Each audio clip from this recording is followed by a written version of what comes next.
Senin pagi ratusan orang dari berbagai kelompok dan komunitas turun tangan melakukan bersih-bersih halte Transjakarta Senen Sentral. Kelompok pelajar, pasukan orange, pasukan hijau, pasukan biru dari kelurahan di Jakarta hingga Damkar bergotong royong membenahi fasilitas umum di pusat Jakarta ini. Kegiatan pembenahan yang dilakukan mulai dari pengecatan, menghapus tulisan di dinding dengan thinner, serta menyapu lantai dan halaman halte dari puing material. Puluhan ojek online juga turun membersihkan halte Transjakarta Senen Sentral yang rusak sejak Jumat lalu.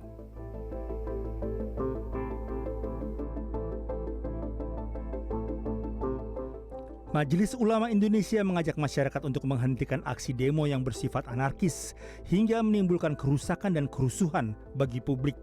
Hal itu disampaikan Ketua Majelis Ulama Indonesia Bidang Fatwa Asrorun Ni'am Soleh.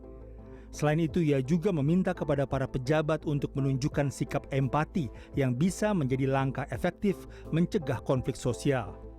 MUI pun mengimbau masyarakat untuk bisa saling menjaga dan tidak terprovokasi satu sama lain.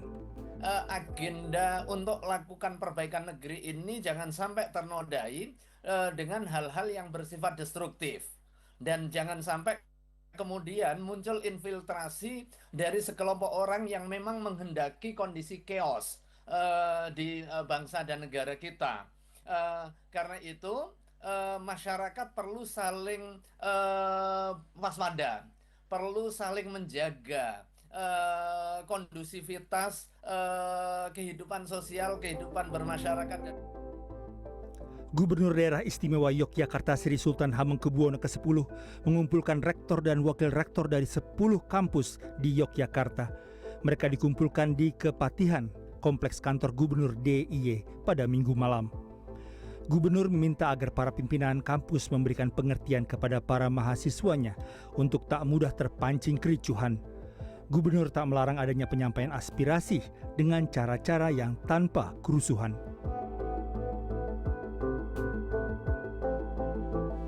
Sementara itu, sejumlah tokoh agama dan tokoh masyarakat di Jawa Timur mengajak masyarakat untuk tetap menjaga perdamaian. Hal ini dilatar belakangi situasi yang tidak kondusif pasca demo lalu. Para tokoh ini mengingatkan agar tetap mengedepankan nilai-nilai kemanusiaan dalam menyampaikan aspirasi. Menyikapi situasi terakhir ini, saya berharap bahwa keprihatinan yang mulia, niat baik Anda supaya hendaknya tidak dikotori dengan kekerasan, dengan pengerusakan. Kami mengajak seluruh lapisan masyarakat untuk berperan aktif menciptakan situasi yang menyejukkan, menjaga perdamaian dan ketertiban, serta berkomitmen untuk turut serta dalam menciptakan suasana yang aman dan kondusif di lingkungan masing-masing. Himbau pada seluruh elemen masyarakat di Jawa Timur ya untuk menahan diri dari tindakan anarkis, provokatif atau segala bentuk kekerasan yang hanya akan memperkeruh suasana. Saat ini di berbagai media sosial, ajakan untuk terus saling menjaga kondusivitas terus digaungkan. Tentu hal ini adalah sebagai bentuk pengingat kepada masyarakat agar tetap saling menjaga antar satu sama lain. Tim Liputan CNN Indonesia.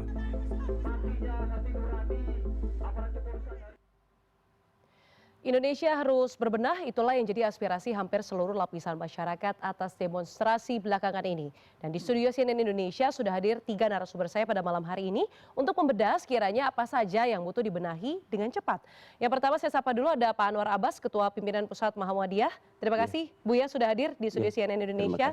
Kemudian saya juga sapa, akhirnya ya Insight Politics punya narasumber perempuan. Ini setelah 4 episode rasanya Andita F. Utami ya, atau Afutami bisa kita sapain adalah jadi narasumber perempuan pertama sebagai penggagas Think Policy dan juga bijak memantau sekarang ya, Afu. Oke. Kemudian yang ketiga ini juga ada perwakilan dari Ketua BEM UPN Veteran Jakarta, ada Caleb Oatmeal. Selamat malam Kaleb, terima Selamat kasih malam. Kaleb, Afu dan juga Buya Anwar sudah hadir di studio CNN Indonesia dan sebagai disclaimer ini kami juga telah menghubungi perwakilan dari Dewan Pers untuk bisa sebenarnya menggali perspektif soal pemberitaan media di tengah aksi demonstrasi. Namun sayangnya memang Dewan Pers ada agenda lain sehingga berhalangan untuk hadir ke program kami. Dan kita akan langsung mulai untuk saya mau langsung ke Buya terlebih dahulu. Buya, apa catatan Anda soal aksi demonstrasi ke belakang ini? Ya, saya rasa berdemonstrasi itu boleh, berunjuk rasa itu boleh karena dijamin oleh konstitusi ya. Tetapi kalau seandainya peserta unjuk rasa dan demonstrasi itu sudah anarkis, itu sudah jelas melanggar undang-undang. Oleh karena itu kita menghimbau kepada semua pihak supaya bisa mengendalikan diri. Kenapa kita himbau untuk bisa mengendalikan diri? Supaya kita bisa melihat persoalan secara jernih. Supaya pikiran kita jernih, hati kita jernih, sehingga kita bisa melihat persoalan secara jernih, sehingga kita bisa mencari solusi yang terbaik bagi kita semua, bagi bangsa dan negara kita. Oke, supaya tuntutannya juga tidak kabur atau mungkin malah melebar kemana-mana begitu ya, menjadi fasilitas umum yang dirusak dan lain supaya kita sebagainya. tetap konsisten dengan konstitusi kita ya, dengan visi dan misi kita sebagai bangsa dan negara. Kita ingin menjadi bangsa yang maju ya, kita ingin menjadi bangsa yang rakyatnya hidup dengan aman, tentram, damai, sejahtera dan bahagia serta berkeadilan. Oke, saya mau beralih ke Kaleb terlebih dahulu. Kaleb, ini kan Anda juga ikut demonstrasi beberapa waktu lalu. Ini saya mau konfirmasi sebenarnya, ini bagaimana Anda di lapangan untuk membedakan yang mana yang beneran aksi massa dan yang mana yang sekiranya memprovokasi. Karena kalau kita dengar begitu ya, ketika liputan banyak sekali soal seruan hati-hati provokasi. Nah, itu bagaimana Anda membedakannya supaya tuntutannya tetap jelas, tetap jernih? Ya, dalam perspektif gerakan mahasiswa per hari ini, kalau misalkan ditanya perspektif pribadi saya untuk membedakan mana gerakan mahasiswa yang secara murni itu mengaspirasikan menyuarakan aspirasi masyarakat terkait berbagai isu ataupun berbagai permasalahan-permasalahan situasi bangsa per hari ini dengan beberapa kelompok-kelompok yang ya tujuannya adalah untuk memprovokasi, untuk memperkeruh keadaan, untuk merusak citra gerakan yang ada di bangsa per hari ini gitu. Nah, cara membedakannya adalah ketika kawan-kawan itu sedang menyuarakan aspirasi masyarakat dengan tujuan dengan satu komando dari jenderal lapangan atau koordinator lapangan untuk bisa sama-sama bisa berdialog dengan stakeholder terkait atau seperti apa. Terkadang kelompok-kelompok ini suka mungkin lebih memunculkan satu gerakan tambahan ya mungkin dengan cara melempar botolkah atau memberikan celotan-celotohan yang sebenarnya itu tidak substansial gitu, tidak tidak konstruktif ketika kita sedang melakukan aksi demonstrasi. Mungkin kurang lebih seperti itu dan secara general beberapa kelompok-kelompok provokator yang suka memprovokasi aksi massa itu mereka tuh tidak beridentitas. Mahasiswa per hari ini, buruh, kemudian pekerja-pekerja, kita memakai tanda politik kita. Alma mater adalah tanda politik kita. Ketika mahasiswa turun ke jalan, saya lebih setuju untuk mahasiswa memakai alma mater sebagai tanda politik. Begitupun dengan buruh, begitupun dengan tani, begitupun dengan elemen gerakan masyarakat. Gitu. Mungkin seperti itu yang bisa saya sampaikan. Berarti di lapangan pun Anda menemukan hal itu begitu ya, bahwa provokasi sangat banyak sekali begitu, hal-hal yang tidak substansial yang tadi Kaleb sebutkan ya? Ya, itu cukup sering terjadi di dalam gerakan aksi massa di jalan gitu. Cukup banyak sama-sama kita lihat gitu, bahwasanya terkadang secara general banyak kelompok-kelompok provokator yang suka tidak memakai identitas gitu, ataupun tidak mau diketahui identitas seperti itu. Saya mau beralih ke Afu. Afu, sebelum bicara soal tuntutan 17+8 yang Anda dan juga teman-teman rangkum, saya ingin Anda memaknai dulu sebenarnya aksi demonstrasi ke belakang ini. Ada banyak sekali yang menyebutkan bahwa ini adalah akumulasi frustrasi masyarakat. Ada juga yang bilang bahwa ini adalah aksi yang ditunggangi. Bagaimana Anda memaknai aksi ini? Saya kira kalau kita perlu lihat ke belakang ya, selama 11 bulan kita sudah masuk di bawah administrasi baru, sebenarnya kan demonstrasi ini sudah ketiga kalinya yang cukup besar mungkin ya. Pertama itu darurat demokrasi, kemudian ada Indonesia Gelap dan kemudian sekarang. Dan setiap kalinya sebenarnya pemerintah itu diuji bagaimana pemerintah bisa secara proaktif mendengarkan dan melibatkan masyarakat dengan berbagai tuntutannya sehingga tidak harus sampai titik kulminasi demonstrasi gitu kan. Sebenarnya kan demonstrasi itu ujung ketika ada ketidakbahagiaan, ada grievances gitu ya, di mana ya cara satu-satunya untuk kita bisa mengambil alih political power kita ya dengan mengisi ruang fisik kan gitu, lewat protes atau demonstrasi yang harusnya damai ini gitu. Jadi saya kira ada isu yang mendasar gitu, terutama saya ingin highlight dua ya. Satu adalah ketimpangan ekonomi yang Oke. semakin parah. Jadi kita bisa melihat bahwa yang semakin kaya, ini salah satu kemarahan utamanya itu agak mirip dengan secara sejarah ya, selalu seperti ini gitu, di mana ada kelas yang dalam hal ini diwakilkan oleh anggota DPR Yap. yang bermewah-mewah, yang bisa mendapat privilege berbagai rupa, sementara rakyatnya sangat lagi bersusah kali saat ini gitu ya. Jumlah kelas menengah menurun, orang miskin struggling gitu ya untuk mendapatkan pekerjaan, banyak yang akhirnya masuk ke informal dari pekerjaan formal gitu. Jadi itu kenyataan bahwa ada disparitas ekonomi, kesenjangan ekonomi itu kenyataan. Kenyataan yang kedua adalah integritas juga yang semakin hilang di dalam tubuh pemerintahan. Apakah itu yang kita masukkan di tuntutan kemarin itu DPR memang menjadi salah satu target utama karena kita mulai dari situ dulu deh, wakil rakyat kita sendiri. Tapi di luar itu juga kita banyak bahas tentang butuhnya di reform gitu ya, direformasi tubuh kepolisian, TNI dan juga banyak institusi lain yang harusnya lebih berintegritas sebagai pelayan masyarakat. Oke, ini berarti sebenarnya harusnya pemerintah kalau berpikir secara jernih seharusnya tidak sampai ke demonstrasi begitu ya. Kalau sudah bisa diantisipasi dengan kebijakan yang tepat gitu ya. Kalau kondisinya tidak semakin parah, harusnya kita tidak perlu selalu turun ke jalan. Saya yakin mahasiswa juga maunya sih nggak turun ke jalan ya kalau semuanya baik-baik saja. Sampai kalian punya suaranya habis tuh ya, karena ikut orasi kayak kemarin. Nah ini Fu menanggapi soal bagaimana sebenarnya gelombang demonstrasi ini sudah terjadi. Kita tahu di beberapa wilayah ini belum usai begitu ya, masih ada yang berlanjut. Kemarin kita juga tahu di teman-teman di Unisba juga bahkan gas air mata itu dilempar dekat dengan area kampus yang kita anggap sebagai area aman begitu. Nah melihat respon-respon pejabat ini yang mau saya tanyakan sebenarnya kepada 3 narasumber saya pada malam hari ini, ke Afu dulu. Fu, ini kan Ketua DPR sudah minta maaf, kemudian beberapa anggota DPR juga sudah dinonaktifkan, bahkan yang terbaru ini Partai Nasdem ini menghentikan tunjangan dan juga gaji untuk Ahmad Sahroni dan juga Nafa Urbah, kadernya yang dinilai bermasalah lah begitu. Presiden Prabowo juga sudah menyebutkan pernyataan begitu, mulai dari saya garis bawahi soal turut berbela sungkawa atas kematian Afan, kemudian juga menindak tegas pelaku anarkis. Menurut Anda respon pemerintah sudah cukup baik belum untuk meredakan amarah masyarakat dan juga memperkecil jurang yang tadi Afu sebutkan? Sejauh ini yang kami tangkap respon pemerintah masih setengah hati dan gagal untuk melihat akar dari permasalahan gitu.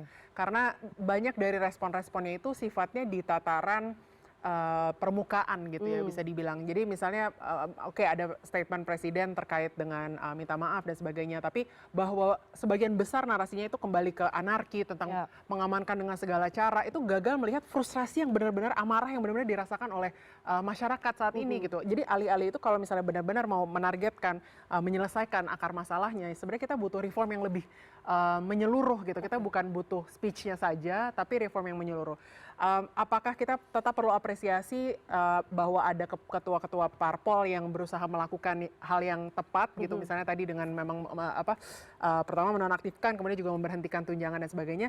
Saya kira itu boleh diapresiasi sebagai milestone kemenangan kecil gitu ya, tapi jangan sampai hilang fokus bahwa sumber frustasinya itu adalah mekanisme partai yang memberikan kekuasaan sangat besar ke ketua dan juga mekanisme rekrutmen gitu. Kita sebenarnya rindu ingin punya wakil-wakil rakyat yang kompeten, bukan hanya terpilih karena populer, bukan hanya dari rekrutmen, kan itu di partai politik ya, terlepas dari pemilihannya gitu. Kita disuguhi oleh opsi-opsi yang direkrut oleh partai politik, dikaderisasi, dilatih oleh partai politik.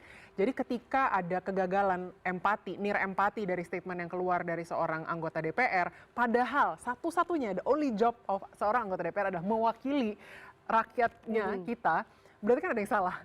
Gimana kamu bisa mewakili kalau bahkan tidak punya empati terhadap keseharian hidup rakyat yang harusnya diwakili tersebut. Dan itu tanggung jawab besarnya ada di partai politik yang harus kita reform secara menyeluruh di luar dari pemberhentian atau sekedar pemerintah. Itu kita apresiasi, tapi kita perlu yang lebih menyeluruh dan sistemik lagi. Oke, beralih ke Buya. Buya, ini katanya respon pemerintah masih setengah hati. Bagaimana menurut Anda? Apa yang harus lebih bukan orkestrasi ya, tapi lebih dirangkul oleh pemerintah? Apa yang harus diatensi lebih begitu oleh pemerintah supaya meredakan amarah masyarakat begitu?